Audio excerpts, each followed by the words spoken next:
Again, welcome into this first teaching of 3 mini classes. The first one is about what we're talking about today, the what if question.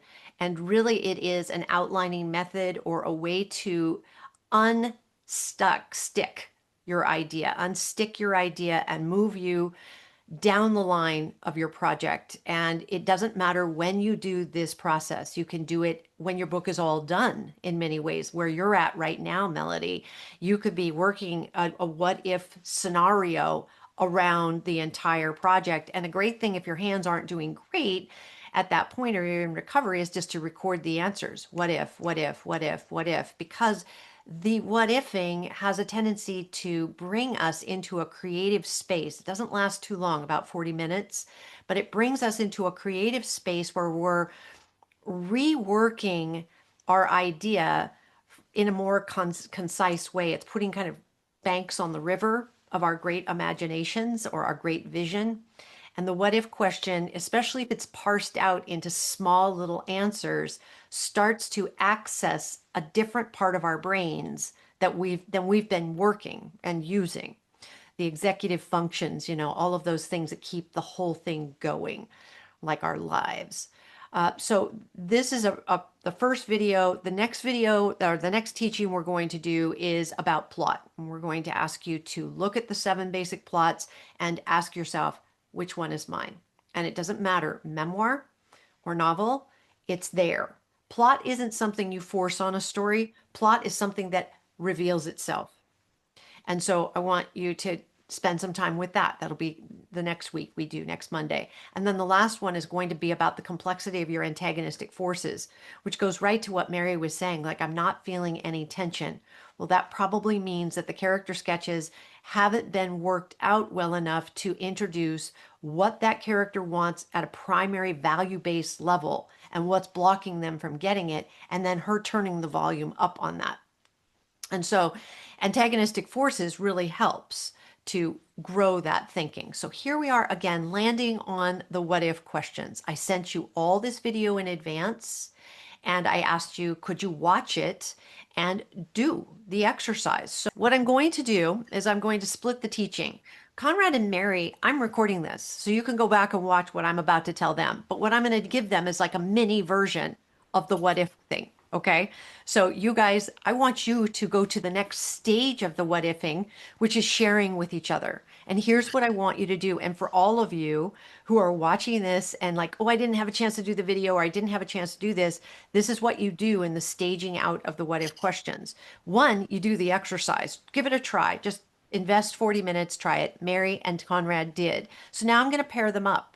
And I want Mary to read hers to Conrad. Just go through them. No explaining, no nothing. Just what if, what if, what if, and read her 10 or so that she did. And Conrad, I want you to be asking yourself the question, where do I lean in on what she has just shared? Where do I start to be interested and curious? And then you switch. And Conrad, you read yours out loud to Mary. And again, Mary, I want you to know, note when you're really interested. Now, look, we as human beings have a tendency to be very polite, especially about writing. And we're like, oh, I was always interested. But I'm looking for a little bit more than that. I'm looking for that moment when something was said that made you go, wow, okay, hold on. I need to know more information. That's what I'm looking for, the curiosity that comes from having something shared. For everybody else, you're going to just stay put and let me go ahead and give Mary and Conrad a room. All right, so let me show you. This is what ifing is coming out of something called concept. So a concept is a platform, a stage upon which a story unfolds. Concept is something that asks a question. So what I've done here with what ifing is take idea, flip it into concept, and flipping it into concept is the what if exercise. And this comes from Story Engineering by Larry Brooks. So if you're wondering, like, where does this come from? Here's where it comes from. All right. So that's where it evolved from. Where does she get this? And so he has some examples.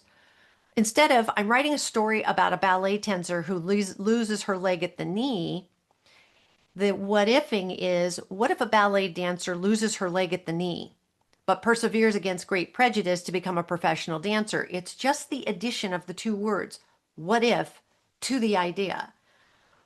An idea that I just made up while I was doing this teaching is, what if I was the sole provider for my children and got a diagnosis of stage 4 cancer and searched for experimental methods of curing the disease in order to live for my family?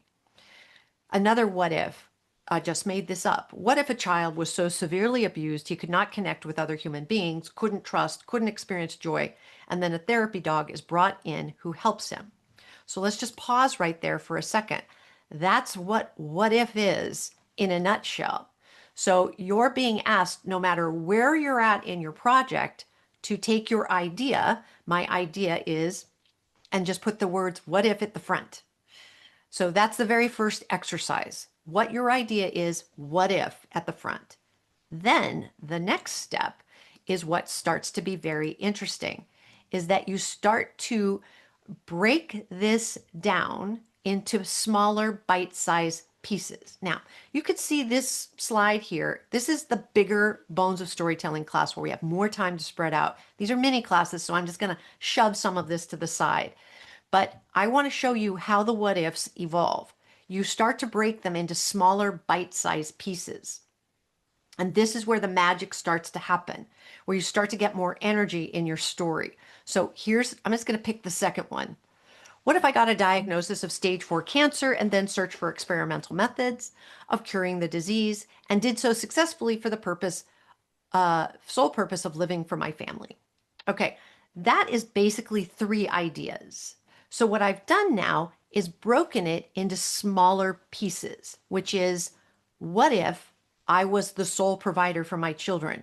You have one bit of your idea, just one tiny bit, and then you hit the return button and do the next what if. What if, what if, what if, right? And you could see I've done this so many times that I know I'm going to have a whole bunch of things happening here, here, and here. So I'm just bumping down the other portion of my idea. What if I got a diagnosis of stage 4 cancer and then searched? So I've just taken the first idea and then I'm allowing some space for new energy to come in there, which looks like this. What if I was the sole provider for my children? The reason that we give the return button here is because their story right there, I was the sole provider. Well, why?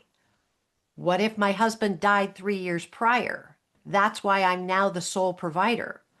What if we had one child who had high needs and I had to stay home and care for him? So basically what I'm doing right here is creating backstory for becoming the sole provider. What if I was pregnant when my husband died in an accident, answering the sole provider question, right? Actually, hold on. What if when he died, he left us without anything but the house and a bit of land, and thus I became the sole provider? So you see how I'm filling in the what if blanks here. So by taking one idea and then allowing the context for that idea, the what if starts to tumble me into more interesting ideas and possibilities.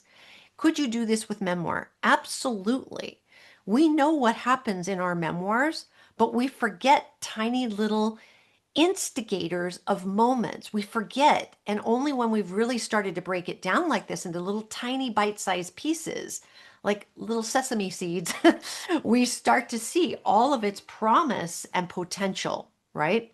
So then it goes a step further, and I have, what if both house and land were mortgaged? What if I convinced the bank to give me more time to pay them back? Now I'm basically, with what if, writing little potential scenes for my story. And down here, I don't even have the cancer diagnosis until way down here. So what's happened is the what if question starts to blossom out your idea in a short form that starts to outline and even offer you scene opportunities for your larger book.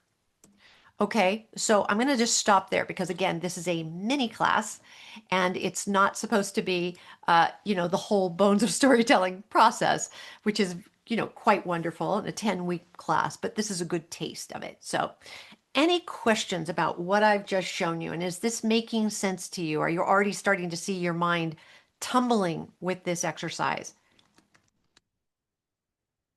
Any questions? Just go ahead and open your mic. I'm seeing that it's difficult. It's difficult. Do off the top of my head. I mean, I can sit down and do it, but I can't do it off the top of my head. I Right, mean, I sort absolutely. of, It but requires about, I always tell people, get a stopwatch, turn off your phone, and sit for 30 to 40 minutes. I like doing it in a cafe where I can just go get a cup of coffee and a Danish and just sit among my fellow humans. There's something about being among fellow humans that helps us really focus on what we're sitting at our table to do and just start with the what ifing. And Lori, you've written through your book. You said, I'm sorry, did you tell me how far you've gotten? How many times you've written through? no, I didn't. I have a first draft. I've revised with my writing partner. I've gone through and revised and added to the chapters to kind of uh, fatten them up a little bit. So it's really my first draft. Right. And so this is a great thing. First draft, second draft, third draft is where I love what ifing the best because we find ourselves writing and our idea at some level starts to lose energy. Right. So what ifing actually turns the whole thing around and starts to infuse it with energy. And so you don't get a long time to do this exercise because you'll start to lose the energy again. What ifing starts to inject these little beats of ideas and potentials and memories that we forgot or we didn't quite rearrange in the right way into our story, which is why I love it. I think it's just the best exercise. So, going out and trying this over the next week is my assignment to all of you, those who are just watching the recording and didn't make it, and those of you in the room. Give yourself 30 minutes, sit down with something that you're working on. And if you've already drafted it, that's great. You can use what you have, but only one idea per line, one bit of energy per line, as you see me do here. A lot of people have a tendency to write their stories in that way that I showed you over here with this big series of ideas. Sorry about that. Let's go for it. What if I got a diagnosis of stage 4 cancer and then searched for experimental methods of curing the disease and did so successfully for the sole purpose of living for my family, to live for my family? There's a typo there. That's too many ideas for a what if question. There's too much information there. And so your writing starts to become more informative, idea driven than moment driven versus what I've done here, which is open it up. And now I have a moment in time. My husband died. A moment in time. We had one child with high needs. We could have 3 scenes of high needness. What if I was pregnant? We have a woman pregnant at the bedside of her dying husband, right? Okay, now we've got images that are starting to really pump energy into our story. And the images are what we're after when we do the what if questions. And it's, again, it's just so powerful, which then leads me to another version of this exercise I'll talk about when Conrad and Mary come back, because you don't necessarily, not everybody works great with the what ifing, but there's another exercise I can tell you about that's just as interesting and just as effective. I'd love for you guys, if you wouldn't mind, sharing the moment you leaned in. So, Conrad, let's start with you. You were listening to Mary read her questions. Mhm. Tell me what her what ifs were and where you went, curious. Well, the first question made me lean in. It was, what if a boy loses his father, I think, during the war? Great. And then there's a series of other what ifs that, what if the boy's father was captured by the Nazis? What if the mother hides him in the outskirts of Paris? And then the next what if that made me lean in was, what if the boy disobeys the mother and returns to Paris to find his father? Oh, cool. Um, and then it was, what if the father is killed by the Nazis? And then I think she ran out of what ifs. But those were the two, the first one and towards the end one, that really piqued my interest. So concrete, so specific, right? And that's the beautiful thing. We start to lose interest because our idea runs out of steam. What if is a concept and it starts to fuel through specifics, concrete, imagistic specifics. And Mary, that must be very edifying to hear him say that, right? Like, wow, okay, I was drawn in, right? What about you? When he was doing his what ifs, what drew you in? Well, he was what drew me. I just told him we were talking about just here at the end. What drew me in was what he said in the beginning about these the midwives and then the doctors, and the area and this problem of disease and that and the doctors not washing their hands, but the midwives were, and this controversy about it and this person. And he just told me that's at the end of the book. And so his what ifs that he gave me didn't include that. Ah, And they were more, to me, they were more background. And it was interesting there because there was a war. I didn't realize the Berbers and the Arabs were separate and had their own conflicts, and that there was a war at that time. I had to ask what period we were talking about, the medieval. So we're talking about the years, thousands, 1100s in that time span. So it was a lot of background history, which was interesting, but it wasn't really drawing me in. right. It was the end of his book that was drawing me in. And so Conrad, what did you think of that? You go, oh, Well, I mean, I know that the whole hook is Dr. Semmelweis partnering with this historically unwritten about midwife at the hospital. And I'm kind of making my own mud here by backing it up a couple thousand years to have this midwife come from Al-Andalus when the Muslims controlled Spain for over 700 years. sure.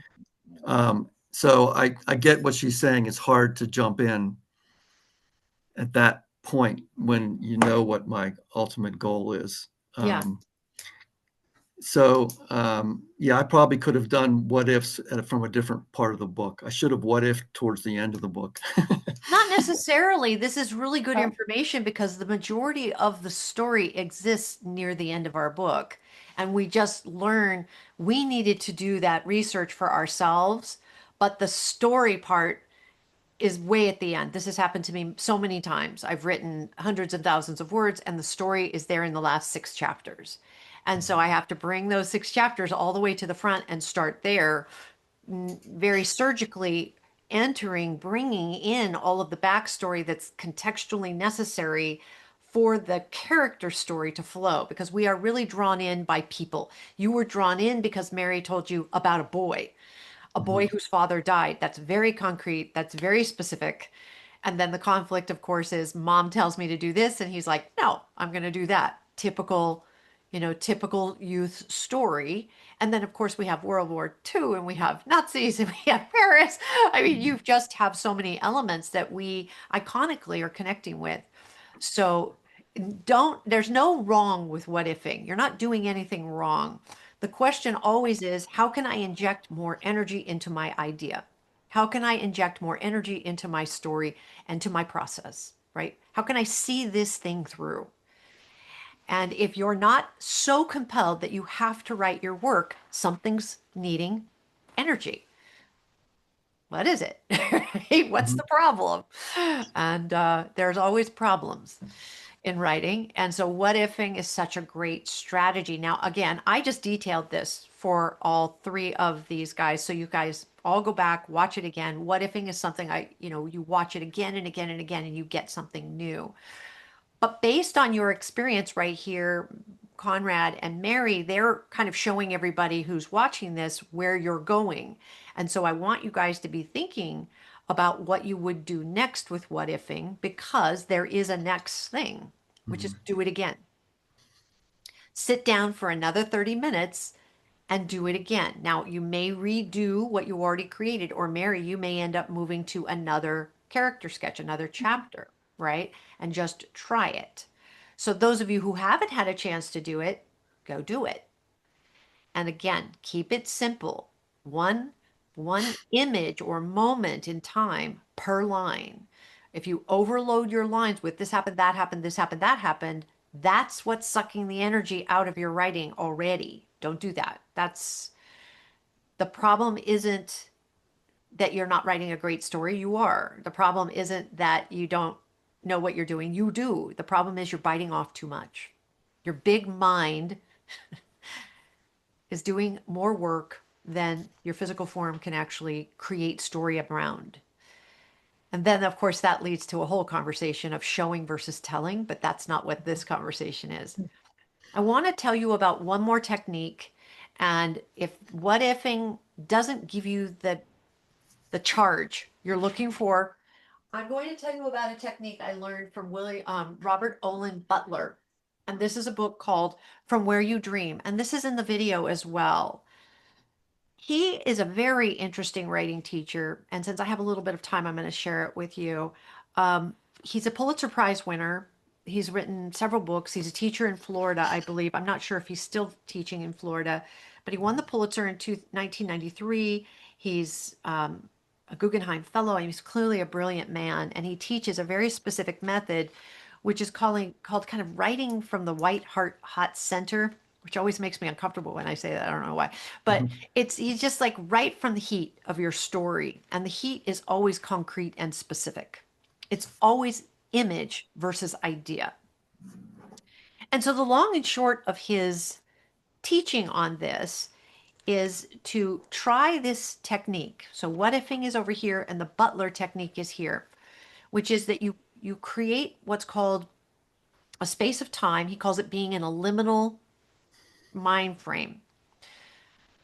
So take a 30, 40-minute moment, similar to meditation, where you just are very relaxed, no interruptions, maybe some soft music playing in the background, and you're all zenned up. And it's that liminal state like you have right before you fall asleep or just before you wake up. You try to relax your mind in such a way, and you're asking for the first image. You just ask your mind to give you an image. And an image is something concrete and specific. When I did this, my very first image was when you strike a match and it bursts to flame. So the very first image I had when I did this exercise was a match bursting into flame. And then, okay, I wrote it on a 3x5 card and I set it to the side and then I relaxed. Next image, right? And then I had white subway tile, shiny, very clean. So that was an image. And okay. And then the next image was the tip of a cigarette burning, right? So I just trusted this and I ended up writing a short story about it, which, he said you'll get about 60 images, and each one of those, now go write a scene based on those and see what your psyche, what the other part of you, the creative part of you, is trying to show you through story. And I ended up writing a really beautiful story, and I'm more than happy to share it with you, that ended up being about a fire that happened at a shirtwaist factory in the 1800s I think, in Manhattan. And the young woman in the story, she had gone up to help these women who were they were jumping off the top floor to their deaths, and she found a way in and was going up, and she ended up getting her hand burned as she was trying to make her way to help, and she helped a couple of women off on the freight elevator. And so that's what the whole story was about. It was about this young woman who actually was in a bathroom at the opening scene lighting a cigarette. And so the match was the thing that struck, and she was lighting a cigarette, which was evoking this scar on her hand. And then, of course, that was one of the images, scar on the back of the hand. And it was basically this young woman processing what she had gone through and trying to help these women who were dying. And it was such an interesting thing. I would have never thought in a million years that I would want to write a short story about a woman from the 18th century who helped other women, get out of a fire during, The Shirtwaist Fire, it was a kind of, it touched a historical event, but it had a fictional component. It's the best writing I've ever done as a person, as a writer, as an artist. I loved it. The story. I've never pursued publication with it. I just loved writing it. So that's the exercise.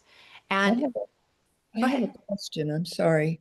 Yeah. So this Zen place is not about our story. It's just about Zen, just being in a liminal space.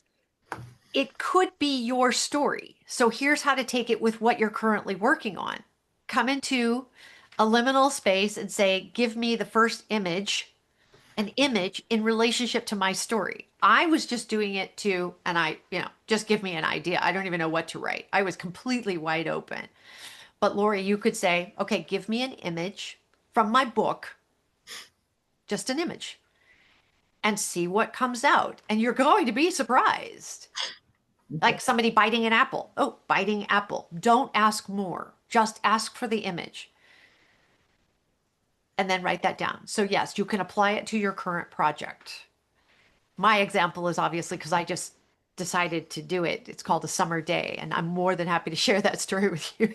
You'd be very kind to read it. It might be garbage, but I loved writing. It was so fun because what you do after you get each of those images is that you then, after you've been about half an hour to 40 minutes, although he says to do it for 6 weeks, like every single day for 6 weeks. And I thought that was whack, right? I wasn't willing to see that much control creatively because I'm a very controlling person. I want to write my idea the way I want to write my idea. I felt restless. I just didn't want to give it away.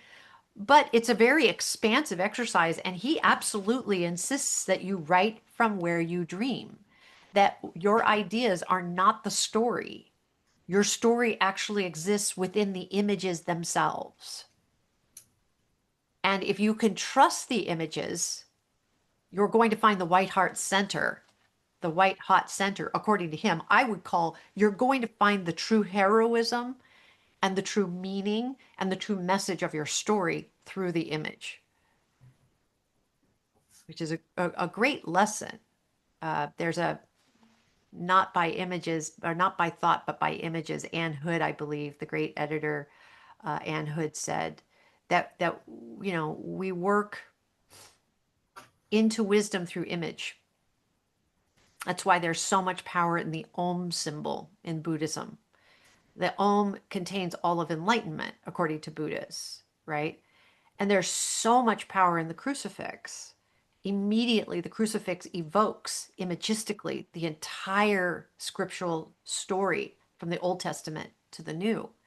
I mean, you don't even have to know that to look at that. And it's going to create a recoil or a familiarity or something. We all know this, right? Advertising builds its entire beingness on image, one image, and boom, we're locked in. And so, as creators, as artists, those images are what we're after. So, what ifing is over here, and that's more massaging the mental process while asking for the image in a more subtle way. Butler goes right to the image. Why would you use Butler versus what ifing? Well, if you have a tendency to be a heady person, overly thinking things through, it's so freeing to do the image alone exercise. If you have a tendency to be rather dreamy and you're really caught into, kind of the story at the imagistic level, what ifing can help discipline you.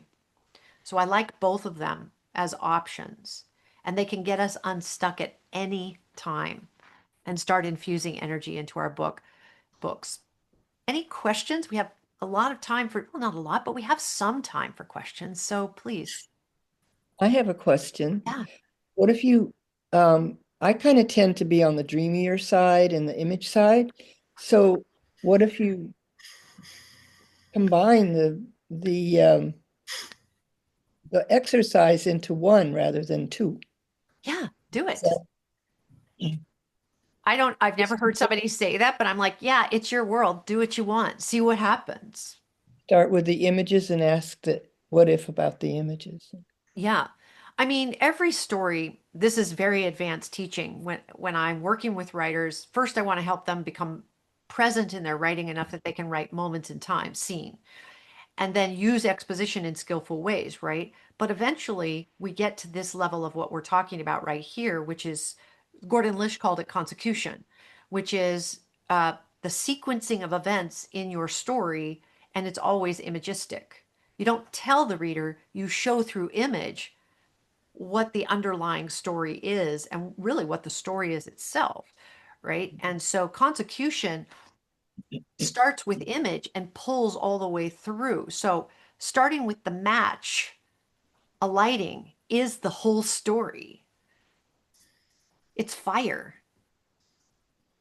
transformation through fire, because we have a match on a strike plate, and these are two separate objects until they meet. And then when they meet, they are both transformed forever. The strike plate has a strike on it, and the match is no longer usable as a match once it's expired its flame. That's the whole story right there. And that, at some level, is what we're after as writers. What is the singular image that holds the whole? So these images, I mean, I get images, but they're always of the physical scene. They're never of characters. And I think, it's the characters that carry the story. Yeah. So how does character develop, grow out of these images, I guess? Or Well, I that's haven't been another zen mini enough. class, right? That's the whole a lot of people say, we have to do a lot of research until the research tumbles us into telling the tale. And we're telling the tale about the characters themselves.